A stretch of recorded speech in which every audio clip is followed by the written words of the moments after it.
प्रिय छात्रों, youth engineers academy में आप लोग का एक बार फिर से हार्दिक बहुत बहुत स्वागत है। मैं हूं प्रदीप पांडे। छात्रों, अभ्युदय बैच जो कि ऑनलाइन माध्यम है TG2 की तैयारी करने का, हम बात कर रहे हैं इस बैच में क्या चीज चल रहा। अभी हमने बहुत चीजें पढ़ रखी हैं। आज के लेक्चर में देखिए हमें करना क्या है।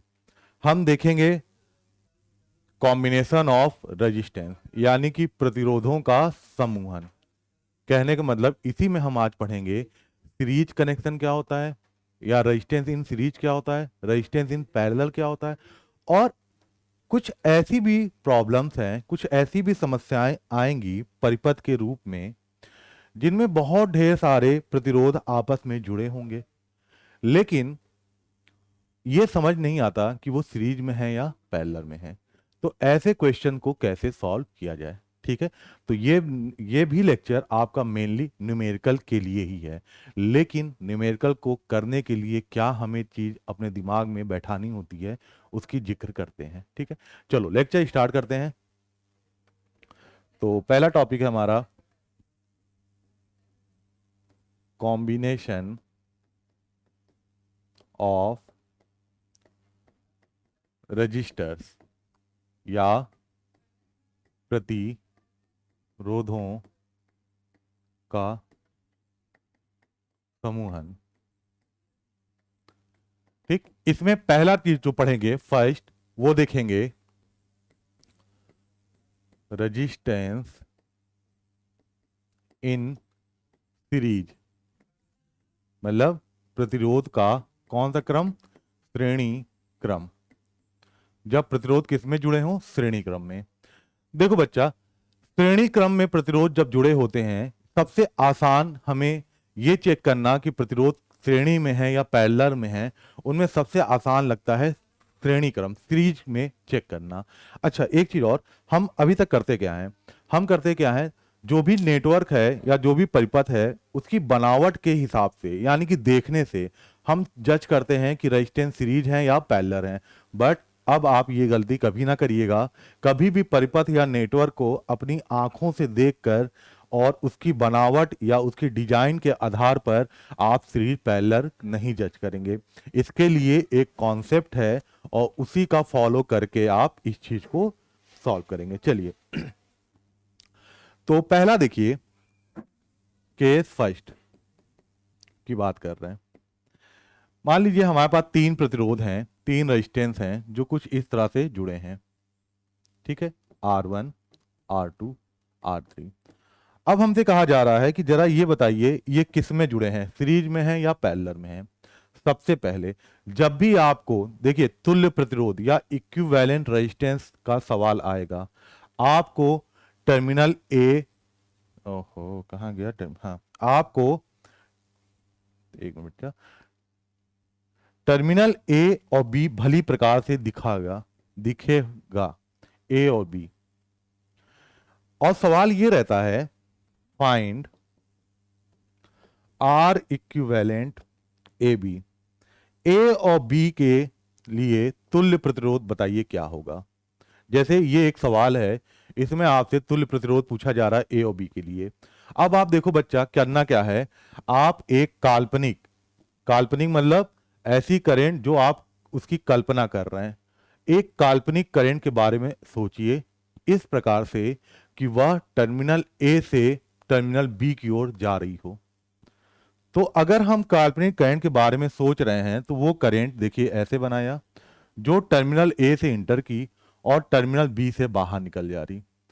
अब जरा इसी काल्पनिक करंट को देखो बेटा, जो करंट R1 में जाएगी वही R2 में जाएगी, वही करंट किस में जाएगी, R3 में जा रही है। सही बात है, जो हमारी काल्पनिक करंट है हम देख रहे हैं सेम करंट तीनों प्रतिरोधों में प्रवाहित हो रही है। इसका मतलब यह तीनों रेजिस्टेंस किस में है, सीरीज में है।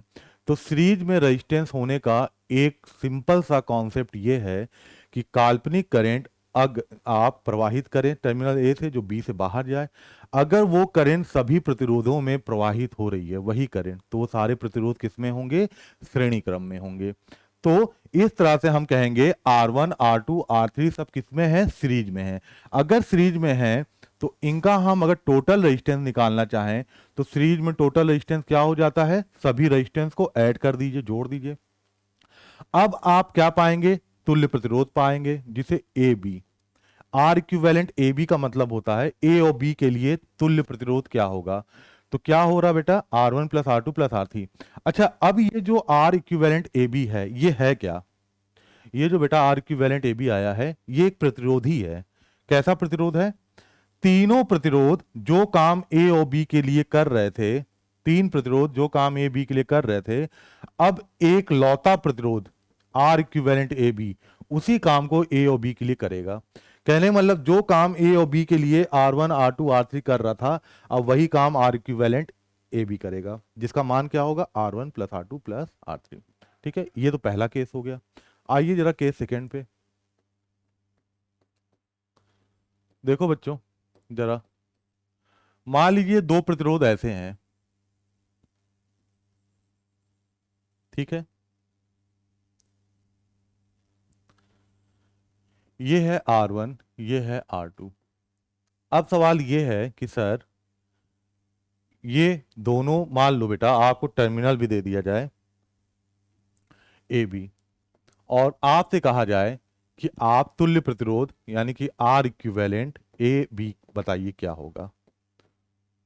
पहला चीज देखो बेटा, पैरेलल या समानांतर वर्ड, ये शब्द हम कब सुनने थे, पहली बार जब हमारे गणित के मैथ के टीचर्स हमें ये पढ़ाए थे कि दो लाइन अगर ऐसे हों या दो लाइन ऐसे हों तो ये क्या कहलाते हैं, ये कहलाते हैं पैरेलल। लाइन किस में है, पैरेलल में है। ये बात समझिए, लाइन किस में है भैया, पैरेलल में है, समानांतर है।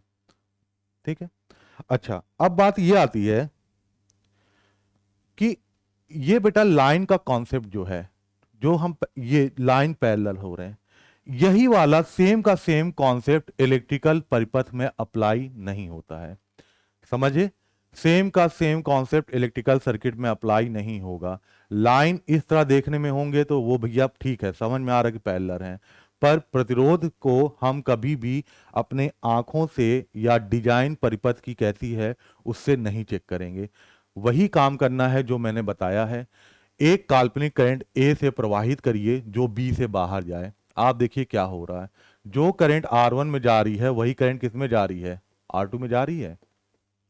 दो प्रतिरोध दिखने में बेटा कैसे हैं, पैरेलल, क्योंकि हमारे दिमाग में कौन सा कॉन्सेप्ट भरा है, लाइन का, लेकिन वो कॉन्सेप्ट नहीं यूज करना है। इलेक्ट्रिकल में पैरेलल और सीरीज का अलग से कहानी है। दो प्रतिरोध दिखने में बेटा पैरेलल लग रहे हैं कि, लेकिन क्या ये पैरेलल है, नहीं पैरेलल है। यानी कि इस केस में भी आर इक्विवेलेंट अगर आप ए और बी के लिए निकालेंगे तो क्या पाएंगे, R one plus R two. समझे, चलिए आगे बढ़ते हैं। केस थर्ड लिखिए।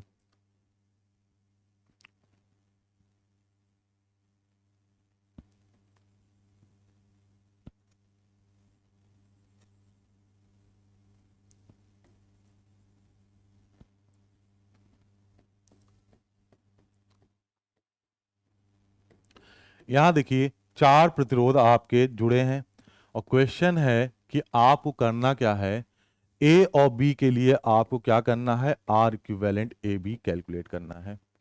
जरा देखो ये चारों प्रतिरोध क्या पैरेलल हैं, नहीं सर अभी हम नहीं कह सकते, क्योंकि देख के या डिजाइन या बनावट के आधार पे आपने हमें मना किया है। तो आपने कहा क्या है सर, आपने कहा है कि एक काल्पनिक करंट लीजिए जो कि टर्मिनल ए से इंटर करे, टर्मिनल बी से बाहर चली जाए। फिर अब इस धारा को देखते हैं, देखिए यही R1 में जाएगी, फिर यही करंट R2 में जाएगी, फिर यही करंट R3 में जाएगी, फिर यही करंट R4 में जा रही। इसका मतलब इन ये जो चारों प्रतिरोध हैं ये तब किस में जुड़े हैं, सीरीज में। समझ में आई बात, तो इनका तुल्य प्रतिरोध क्या हो जाएगा, सबको ऐड कर देंगे। अच्छा तुल्य प्रतिरोध होता क्या है बेटा, तुल्य प्रतिरोध भी एक प्रतिरोध ही होता है जो कि फाइनल आखिरी में ए और बी के बीच में जुड़ जाता है। यानी कि जैसे बेटा कई वेक्टर का परिणामी एक वेक्टर होता है, कई फोर्स का जो रिजल्टेंट या परिणामी वो एक फोर्स होता है, उसी तरह कई रेजिस्टेंस के जो क्या कहते हैं, रेजिस्टेंस के इक्विवेलेंट होते हैं, इक्विवेलेंट रेजिस्टेंस, वो भी एक प्रतिरोध ही होगा, एक रेजिस्टेंस होगा, जिसको ए और बी के बीच में आखिरी में आप जोड़ दीजिएगा। ठीक है। अच्छा, अब देखिए ये कहानी है बेटा रेजिस्टेंस के सीरीज होने की। नेक्स्ट देखिए, अगर n number of resistance having same value r is, yeah,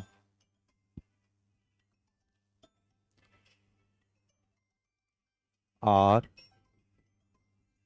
connected in series। ठीक है, एक में बच्चा बस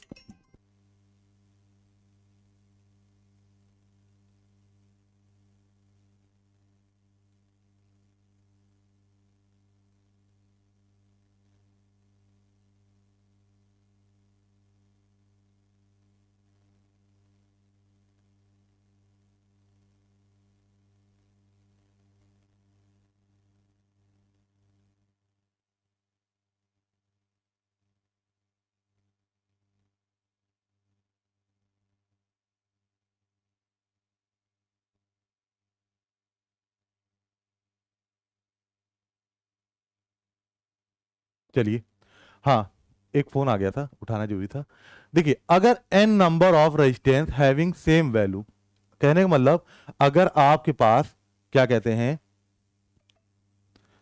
ये कह रहा है कि अगर आपके पास मान लीजिए बहुत संख्या है, 10 15 20 100 200, मतलब n नंबर में सेम रेजिस्टेंस r, मान लीजिए r ओम के जैसे, सुनो बेटा ऐसे समझो क्या कहानी है। मान लो ये एक रेजिस्टेंस है r, इसी के साथ सेम वैल्यू का एक और रेजिस्टेंस जुड़ा है r, इसी के साथ सेम वैल्यू का एक और रेजिस्टेंस जुड़ा है r। हम कह रहे हैं इन रजिस्टरों की संख्या कितनी है, इन रजिस्टरों की संख्या है n, n है स्मॉल n के प्रतिरोध आपस में, सेम रेटिंग के प्रतिरोध आपस में किस में जुड़े हैं, सीरीज में। तो अगर हम इसको A बोलें, इसको B बोलें, तो A और B के बीच में जो R इक्विवेलेंट होगा, ए बी, आप क्या करोगे बच्चा, सभी को ऐड करोगे ना, जितने प्रतिरोध हैं सभी को जोड़ेंगे। ठीक। अच्छा, R1 R2 R3 का मतलब अच्छा वैल्यू सभी की सेम है, तो R1 R2 ये हटा दीजिए, जोड़ना है। जब जोड़ोगे आप तो आप क्या पाओगे, जो R इक्विवेलेंट ए बी होगा वो होगा एन आर, याद रखिएगा क्या होगा, एन आर। जैसे अगर चलिए एक सवाल कर लें, इसको देख लीजिए, नोट कर लीजिए, सवाल समझते बेटा न्यूमेरिकल से। अगर 10 ओम के 16 प्रतिरोध, 10 ओम के 16 प्रतिरोध श्रेणी, यानी कि श्रेणी क्रम सीरीज, 10 ओम के 16 प्रतिरोध अगर सीरीज में कनेक्ट हैं तो उनका इक्विवेलेंट, तुल्य बेटा, इक्विवेलेंट मतलब तुल्य, इक्विवेलेंट रेजिस्टेंस, तुल्य प्रतिरोध, इक्विवेलेंट रेजिस्टेंस कितना होगा। तो देखो बेटा ये क्या कह रहा, कितने ओम के बेटा, हर प्रतिरोध का मान यानी कि आर, एक प्रतिरोध का मान कितना है 10 ओम, और प्रतिरोधों की संख्या कितनी है 16। अगर ये 16 प्रतिरोध 10 ओम के श्रेणी क्रम में जुड़ेंगे तो इनका आर इक्विवेलेंट का फॉर्मूला होता है एन आर, है ना। तो यहां एन की वैल्यू क्या लिखेंगे आप, 16, और आर की वैल्यू क्या है 10, यानी कितना 160 ओम, ये आएगा उत्तर। समझ गए आप सारे बच्चे, उम्मीद है आप समझ गए होंगे। ठीक है, चलो ये तो बेटा सीरीज की बात हो गई, अब आगे बढ़ते हैं, अब पढ़ाई करते हैं रेजिस्टेंस इन पैरेलल। रेजिस्टेंस को जब हम पैरेलल, तो यानी कि प्रतिरोधों का समांतर समानांतर क्रम, समानांतर है बेटा, ठीक है। अब देखो बेटा ये कैसे समझे, जैसे एग्जांपल एक केस लेते हैं, केस से चलिए।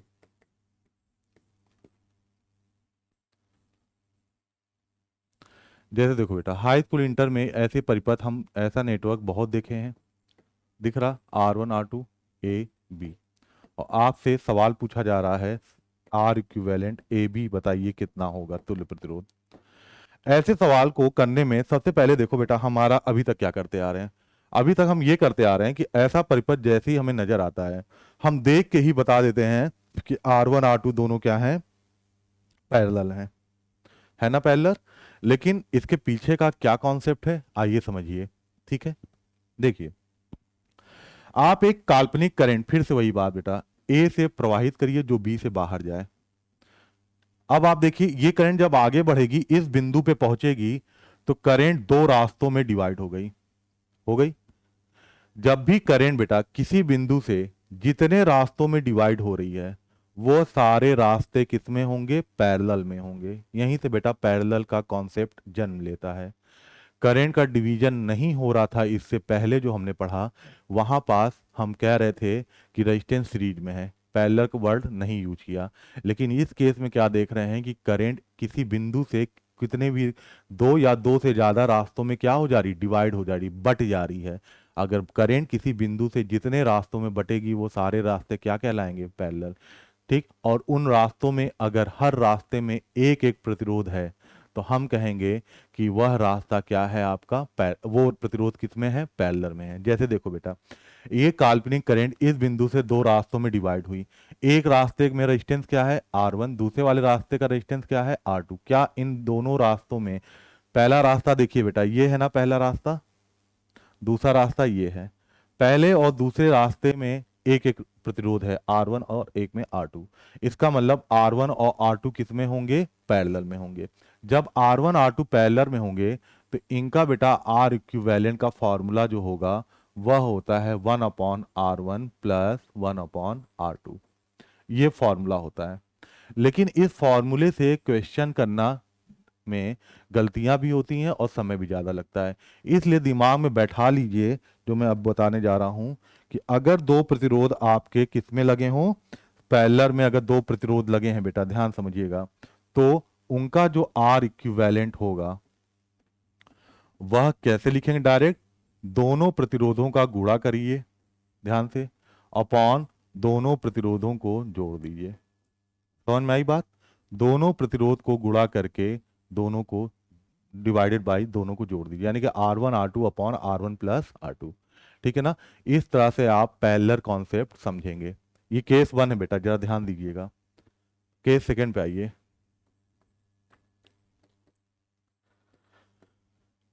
केस सेकंड देखो, घबराइए नहीं, आराम से पढ़िए। जैसे ये परिपथ देखो सारे बच्चे, ये नेटवर्क,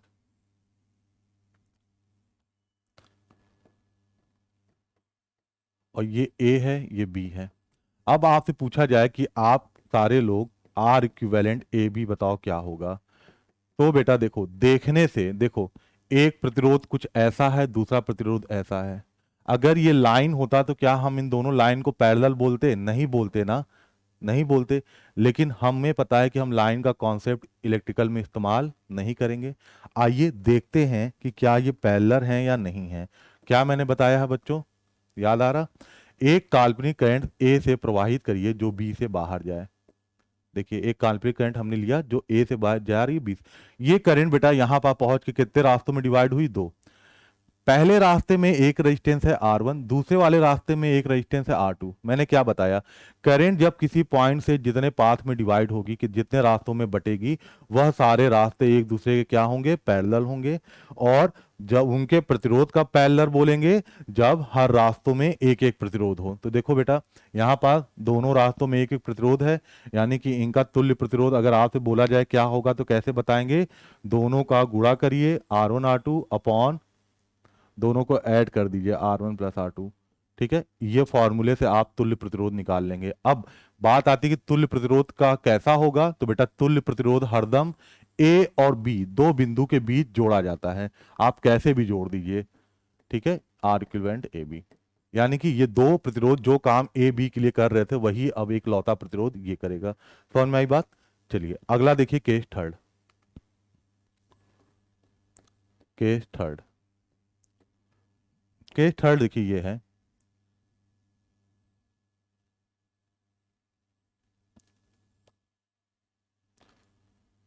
अब जरा सोचिए सारे लोग, क्या ये सीरीज है, क्या है? आपको करना क्या है, बताना है।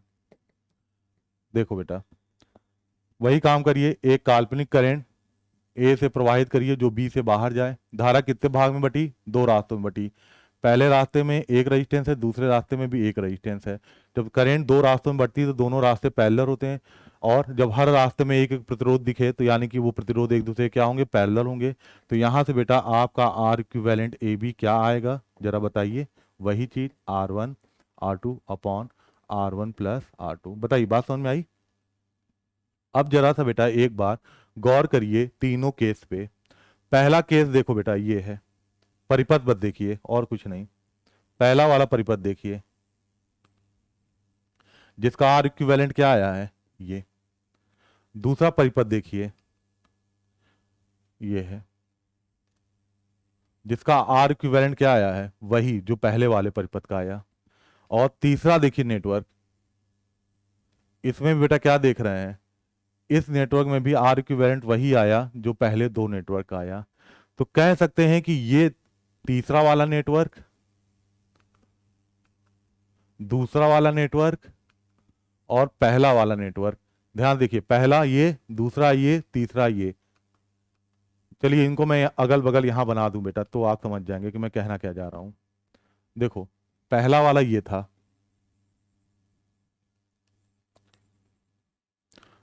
पहला, दूसरा ये था बेटा,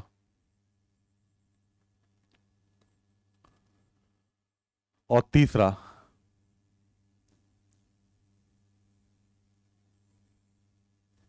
तीसरा ये है।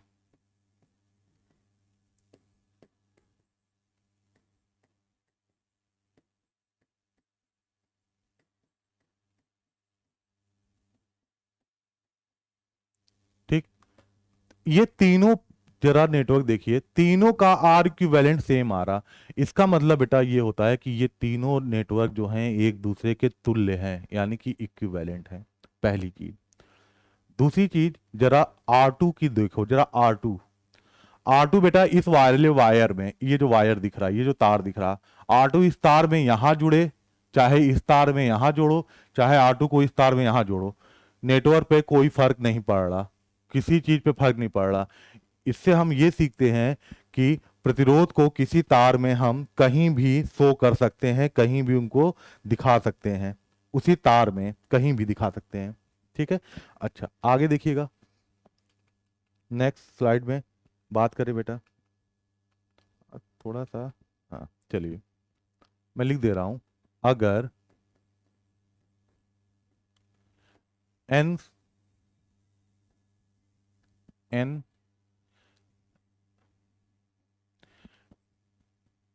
n की संख्या, n की संख्या में r ओम के प्रतिरोध, n की संख्या में r ओम के प्रतिरोध पैरेलल में कनेक्ट हो तो उनका इक्विवेलेंट यानी कि तुल्य प्रतिरोध, इक्विवेलेंट मतलब तुल्य प्रतिरोध, इक्विवेलेंट रेजिस्टेंस कितना होगा बेटा, R/N होगा। इसको समझिए। मान लीजिए बेटा एक प्रतिरोध ये है R ओम का, दूसरा प्रतिरोध बेटा ये है R ओम का। ऐसे ही आपने कितने प्रतिरोध जोड़ रखे हैं पैरेलल में, सेम वैल्यू के आपने कितने प्रतिरोध जोड़ रखे हैं, सेम वैल्यू बेटा आपने आर आर आर ओम के एन की संख्या में आपने पैरेलल में क्या जोड़ा है, प्रतिरोध। अब आपसे पूछे कि इस परिपथ का तुल्य प्रतिरोध क्या होगा, इस नेटवर्क का तुल्य प्रतिरोध क्या होगा, तो तुल्य प्रतिरोध हरदम हम क्या करते हैं, ए और बी के बीच में जोड़ते हैं, ठीक। और इसका मान कैसे निकालोगे बेटा, यहां लिख दे रहा हूं, तुल्य प्रतिरोध का मान किसी एक प्रतिरोध का मान बटा प्रतिरोधों की संख्या, ये हुआ। ये इंपॉर्टेंट कर लीजिएगा, इंपॉर्टेंट। समझ में आई बात। देखो, अगर आर ओम के कई प्रतिरोध, मान लो एन प्रतिरोध श्रेणी में जुड़ेंगे, तो तुल्य प्रतिरोध क्या होगा, एन गुणे आर, यानी कि एन आर। लेकिन समान मान के कई प्रतिरोध यानी कि एन प्रतिरोध अगर समानांतर या पैरेलल में जुड़ते हैं, तब बच्चा उनका तुल्य प्रतिरोध क्या होता है, आर बाई एन। याद रहेगी। चलो एक एग्जांपल न्यूमेरिकल से समझिए। मान लो बेटा ये कुछ ऐसा है, ऐसे सवाल आपके TG2 के परीक्षाओं में बहुत पूछे जाते हैं।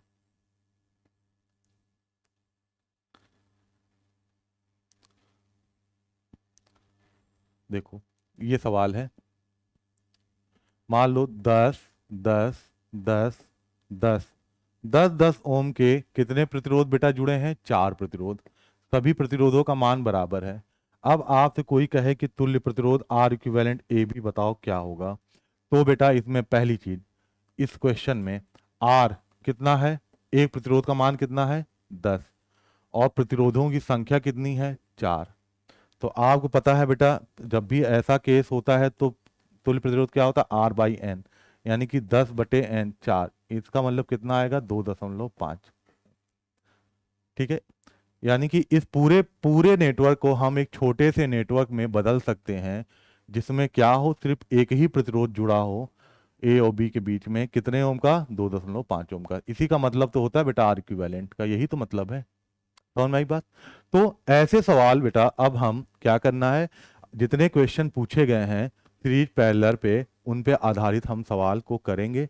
इतने वीडियो को आप आराम से पढ़िएगा, फिर जो सवाल मैं कराऊंगा उसको आप करने की कोशिश करिएगा, ठीक है ना। चलिए धन्यवाद।